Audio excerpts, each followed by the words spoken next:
Well, we made it to our last lesson of Chapter 10, which means it's also our last lesson of Algebra B. So hold back the tears, don't be sad. I know you guys are going to miss taking notes on all these videos over the summer. Alright, so all I have for this one is an intro video with all the examples in the intro video and no follow-up videos. So this one might be a little bit longer than the others just to get all the examples in. Alright, so 10.7, we're working on finding the probability of multiple events. So let me show you what we're talking about here. A number cube is rolled twice. Now because it's rolled twice, that means we're going to set up two probabilities. So we have to look at the two things they're asking us for. What's the probability of rolling a 3 the first time and a 3 the second time? So maybe I'll do this. Probability of rolling a 3 and then probability of rolling another 3. Alright, so first, what's the probability of rolling a 3 from a number cube? Well, how many 3s are there? We're talking just a regular die. You've got 6 sides, and only one of those has a 3. So 1 over 6. Now, if you go to roll the die again, these are called independent events because it does not matter what you got on the first roll. It's kind of like you start from scratch again, you go to roll it again. What's the probability of getting another 3? Well, the second time you roll the die, there's still just 1 3 out of 6 possibilities. So what's the probability of both of these happening? All you have to do is multiply those together. And when you're multiplying fractions, you just multiply straight across. You get 1 out of 36. And then see what the directions ask for. If they want a reduced fraction, we would be set. If they wanted a percent, this is 0.028. So move the decimal over twice. It would be a 2.8% chance. So that's kind of slim. It's a small percentage. It's kind of unlikely that you would roll a 3 twice in a row. Alright, so we just found the probability of multiple events right there.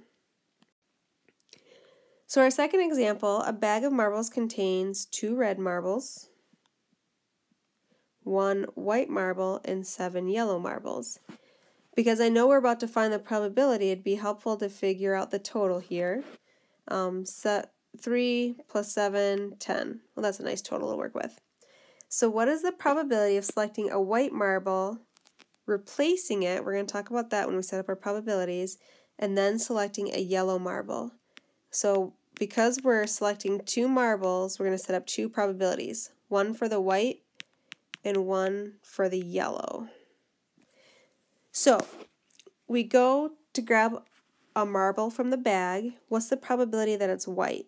Well, how many white marbles are there? There's just 1 white marble out of 10 total. Now, because it says we're replacing that marble, that means that you're not holding it in your hand when you go to pick a second one. So you go back to your bag of marbles and you still have 10 total. These are independent events because it doesn't matter that we just picked up a white marble. Because we put it back, you're still starting with the full bag for the second grab. Now, how many yellow marbles are there? There are 7 yellow marbles, so that probability is 7 out of 10. And then when you're finding probabilities for multiple events, you just multiply those together. Multiply straight across, you get 7 out of 100, which is reduced. If you need the decimal or the percent, it's a 0.07, which is 7%. So again, see what the directions ask for on what your answer should look like. Okay, so we have the same bag of marbles. So our total is still going to be 10. And let's figure out the probability of whatever they're asking. So what is the probability of selecting a white marble? So a white marble, not replacing it. So I'll show you what that means in our problem. And then selecting a yellow marble. So we have 2 marbles we're selecting, so we need a probability for each one. We need one for the white and one for the yellow. So when we go to find the probability of the white marble, all the marbles are in the bag.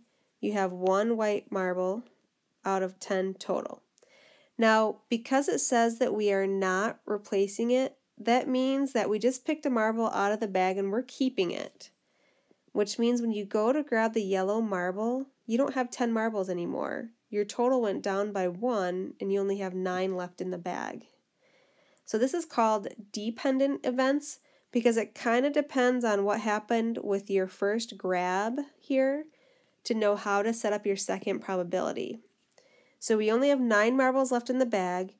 All the yellow marbles are still in there because we took out a white one on the first time. So how many yellow marbles are there? 7. And we still multiply these together. We get 7 over 90. We can divide that and turn it into a percent. And it's a 7.8%.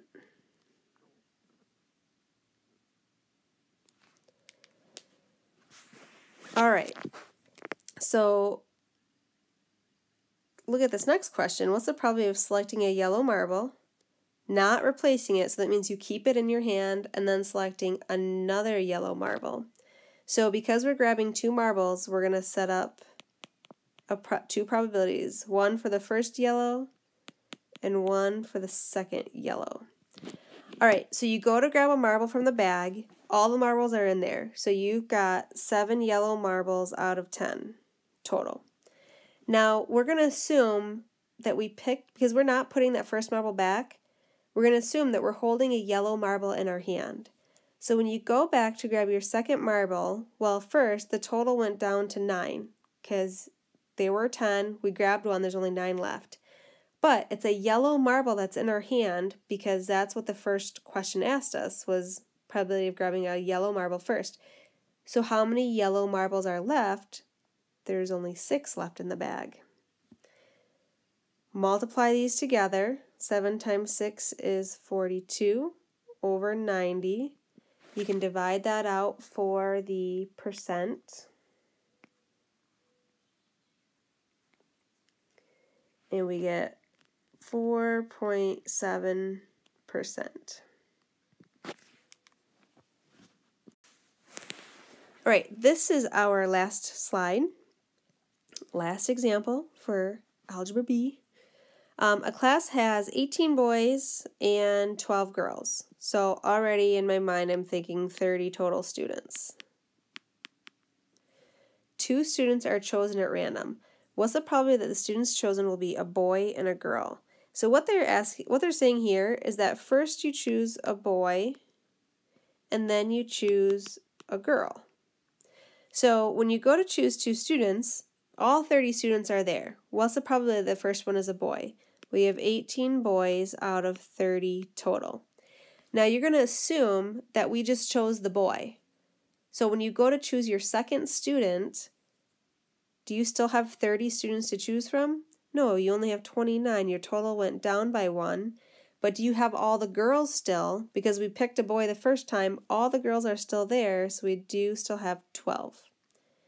We go ahead and multiply those together. These are probably going to be some big numbers. Let's see, 18 times 12 is 216. Well, that one wasn't super big, but the next one probably is. 30 times 29 is 870. And then you can go ahead and divide these to get your percent. Let's see, it's going to give us a 24.8% chance. All right, so last question. What's the probability of selecting 2 boys? So that means that you picked a boy and then you picked another boy. So when you start picking students, you have all 30 students. So how many boys do you have? You have all 18 out of 30 total. But then you assume that you picked one of those boys. So when you go to pick your second student, you only have 29 students left, and you want to know the probability of picking another boy. Well, you've got a boy set aside already, so how many boys are left to choose from? Only 17. Multiply those together. So 18 times 17 gives us 306 over 30 times 29. Oh, we already did that above. is 870, and then you can divide that for your percent. We get 35.2%. And that's how you find probabilities for multiple events.